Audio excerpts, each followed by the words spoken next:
தேசிய கல்விக் கொள்கையை அமல்படுத்தாததால் தமிழ்நாட்டுக்கான 2512 கோடி நிதியை வேறு மாநிலங்களுக்கு ஒதுக்கியதற்கு முதலமைச்சர் கண்டனம்.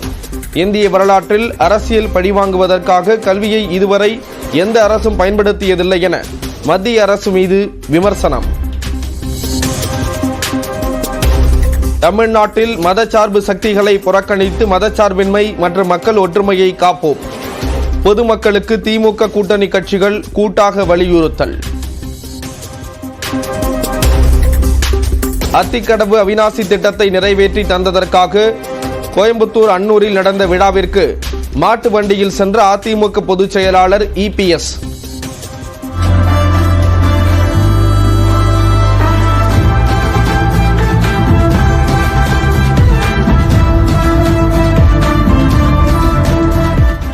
காய்கறிகள் பழங்களை பரிசாக கொடுத்து பாராட்டிய விவசாயிகள்.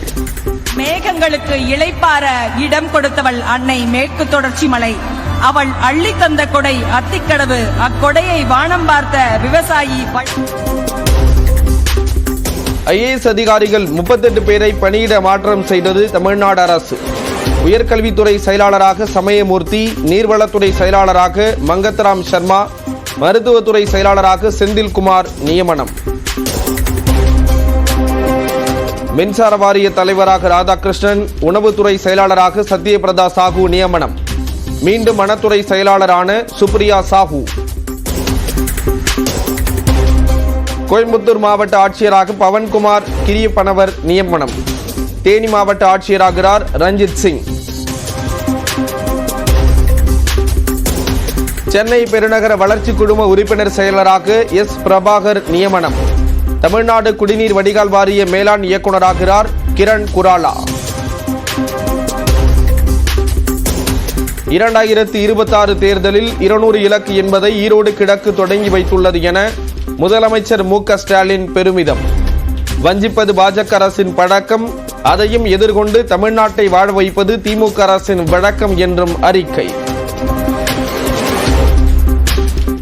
மக்களுக்கு தேவையானதை பேசாமல் பெரியார் மீது அவதூறுகளை அள்ளி வீசிய கைக்கூலிகளுக்கு ஈரோடு கிழக்கு மக்கள் சரியான பாடம் புகட்டி இருக்கிறார்கள். சீமானை மறைமுகமாக விமர்சனம் செய்த முதலமைச்சர் MK ஸ்டாலின். PMST பள்ளிகள் திட்டத்துக்கான புரிந்துணர்வு ஒப்பந்தத்தில் தமிழ்நாடு அரசு கையெழுத்திடாததால் நிதி ஒதுக்கீடு நிறுத்தி வைக்கப்பட்டுள்ளது. முதலமைச்சரின் குற்றச்சாட்டு தொடர்பாக மத்திய கல்வி அமைச்சகம் News 18க்கு விளக்கம். சில மாநிலங்கள் தங்கள் வரி செலுத்துவதற்கு ஏற்ப மத்திய அரசிடம் இருந்து நிதி கேட்பது என்பது அற்ப சிந்தனை. தமிழ்நாடு அரசு நிதி கேட்டு வரும் நிலையில் மத்திய அமைச்சர் பியூஷ் கோயல் சர்ச்சை கருத்து.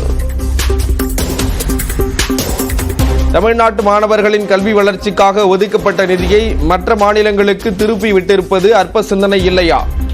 மத்திய அமைச்சர் பியூஷ் கோயலுக்கு தமிழக காங்கிரஸ் தலைவர் செல்வ பெருந்தகை கேள்வி. ஸ்ரீரங்கம் அருகே 13 கோடியே 70 லட்சம் ரூபாய் செலவில் அமைக்கப்பட்ட பறவைகள் பூங்கா துணை முதலமைச்சர் உதயநிதி ஸ்டாலின் திறந்து வைத்தார்.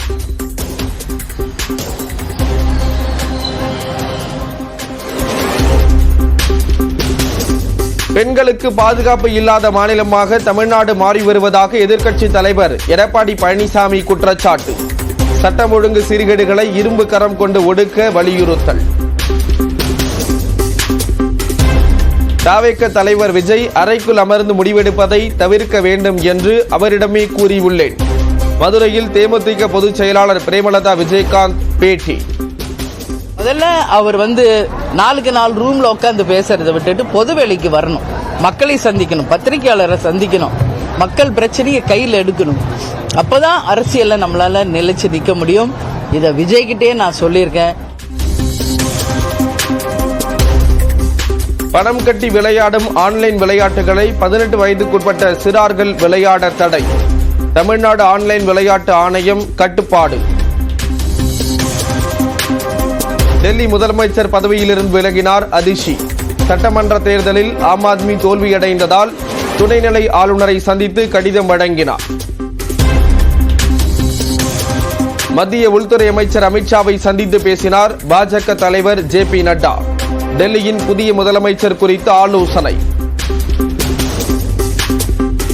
டெல்லி துணைநிலை ஆளுநருடன் பர்வேஸ் வர்மா, கைலாஷ் கெலாட் உள்ளிட்ட பாஜக எம்எல்ஏக்கள் சந்திப்பு. மரியாதை நிமித்தமான சந்திப்பு என கைலாஷ் கெலாட் விளக்கம். டெல்லியில் கல்காஜி தொகுதியில் வென்று நடனம் ஆடிய முதல்வர் அதிஷியை விமர்சித்த பாஜக எம்பி சுவாதி மாலிவால். கட்சியின் மூத்த தலைவர்கள் தோற்கும் போது இது என்ன வெட்கமற்ற செயல் என சாடல்.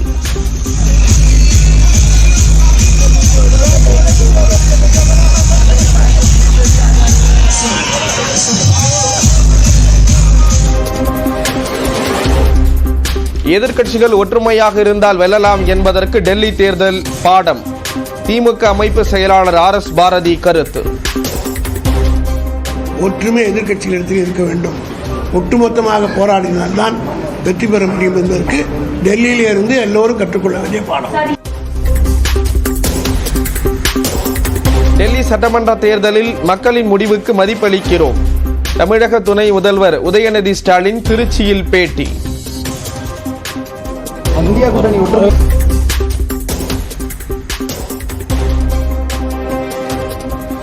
தேசிய கல்விக் கொள்கையை அமல்படுத்தாததால் தமிழ்நாட்டுக்கான 2512 கோடி நிதியை வேறு மாநிலங்களுக்கு ஒதுக்கியதற்கு முதலமைச்சர் கண்டனம்.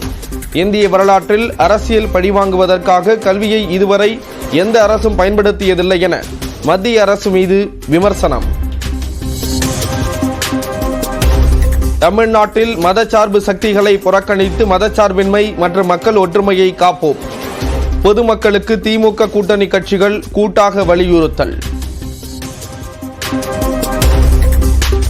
அத்திக்கடவு அவிநாசி திட்டத்தை நிறைவேற்றி தந்ததற்காக கோயம்புத்தூர் அன்னூரில் நடந்த விழாவிற்கு மாட்டு வண்டியில் சென்ற அதிமுக பொதுச் செயலாளர் EPS.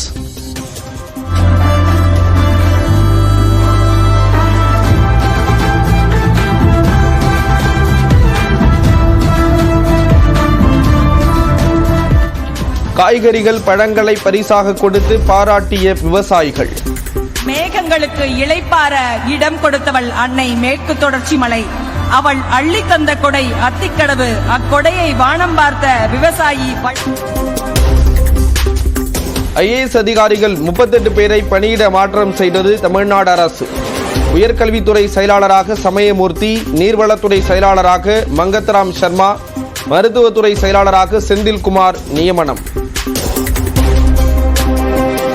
மின்சார வாரிய தலைவராக ராதாகிருஷ்ணன், உணவுத்துறை செயலாளராக சத்யபிரதா சாஹூ நியமனம். மீண்டும் வனத்துறை செயலாளரான சுப்ரியா சாஹூ. கோயம்புத்தூர் மாவட்ட ஆட்சியராக பவன்குமார் கிரியப்பனவர் நியமனம். தேனி மாவட்ட ஆட்சியராகிறார் ரஞ்சித் சிங். சென்னை பெருநகர வளர்ச்சி குழும உறுப்பினர் செயலராக S. பிரபாகர் நியமனம். தமிழ்நாடு குடிநீர் வடிகால் வாரிய மேலாண் இயக்குநராகிறார் கிரண் குராலா. 2026 தேர்தலில் 200 இலக்கு என்பதை ஈரோடு கிழக்கு தொடங்கி வைத்துள்ளது என முதலமைச்சர் MK ஸ்டாலின் பெருமிதம். வஞ்சிப்பது பாஜக அரசின் பழக்கம், அதையும் எதிர்கொண்டு தமிழ்நாட்டை வாழ வைப்பது திமுக அரசின் வழக்கம் என்றும் அறிக்கை. மக்களுக்கு தேவையானதை பேசாமல் பெரியார் மீது அவதூறுகளை அள்ளி வீசிய கைக்கூலிகளுக்கு ஈரோடு கிழக்கு மக்கள் சரியான பாடம் புகட்டியிருக்கிறார்கள். சீமானை மறைமுகமாக விமர்சனம் செய்த முதலமைச்சர் MK ஸ்டாலின். PMST பள்ளிகள் திட்டத்துக்கான புரிந்துணர்வு ஒப்பந்தத்தில் தமிழ்நாடு அரசு கையெழுத்திடாததால் நிதி ஒதுக்கீடு நிறுத்தி வைக்கப்பட்டுள்ளது. முதலமைச்சரின் குற்றச்சாட்டு தொடர்பாக மத்திய கல்வி அமைச்சகம் நியூஸ் 18க்கு விளக்கம். சில மாநிலங்கள் தங்கள் வரி செலுத்துவதற்கு ஏற்ப மத்திய அரசிடம் இருந்து நிதி கேட்பது என்பது அற்ப சிந்தனை. தமிழ்நாடு அரசு நிதி கேட்டு வரும் நிலையில் மத்திய அமைச்சர் பியூஷ் கோயல் சர்ச்சை கருத்து. தமிழ்நாட்டு மாணவர்களின் கல்வி வளர்ச்சிக்காக ஒதுக்கப்பட்ட நிதியை மற்ற மாநிலங்களுக்கு திருப்பி விட்டிருப்பது அற்ப சிந்தனை இல்லையா? மத்திய அமைச்சர் பியூஷ் கோயலுக்கு தமிழக காங்கிரஸ் தலைவர் செல்வ பெருந்தகை கேள்வி. ஸ்ரீரங்கம் அருகே 13 கோடியே 70 லட்சம் ரூபாய் செலவில் அமைக்கப்பட்ட பறவைகள் பூங்கா துணை முதலமைச்சர் உதயநிதி ஸ்டாலின் திறந்து வைத்தார்.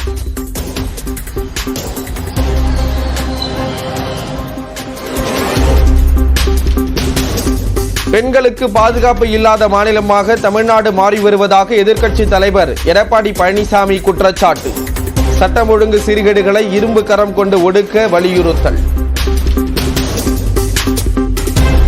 தாவேக தலைவர் விஜய் அறைக்குள் அமர்ந்து முடிவெடுப்பதை தவிர்க்க வேண்டும் என்று அவரிடமே கூறியுள்ளேன். மதுரையில் தேமுதிக பொதுச் செயலாளர் பிரேமலதா விஜயகாந்த் பேட்டி.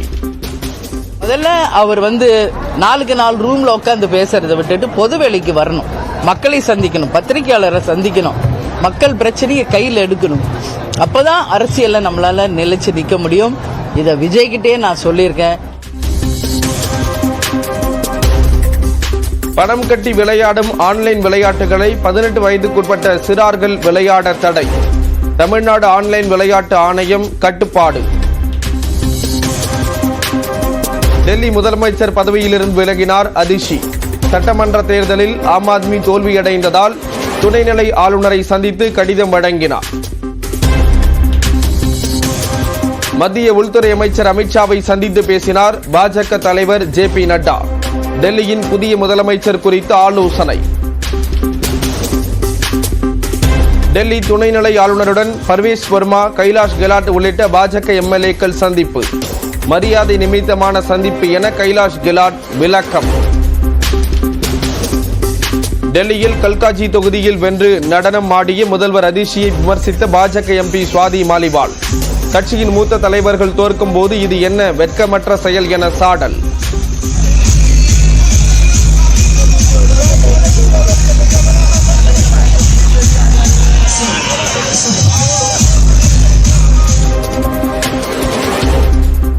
எதிர்க்கட்சிகள் ஒற்றுமையாக இருந்தால் வெல்லலாம் என்பதற்கு டெல்லி தேர்தல் பாடம். திமுக அமைப்பு செயலாளர் RS பாரதி கருத்து. ஒற்றுமை எதிர்க்கட்சிகளிடத்தில் இருக்க வேண்டும்.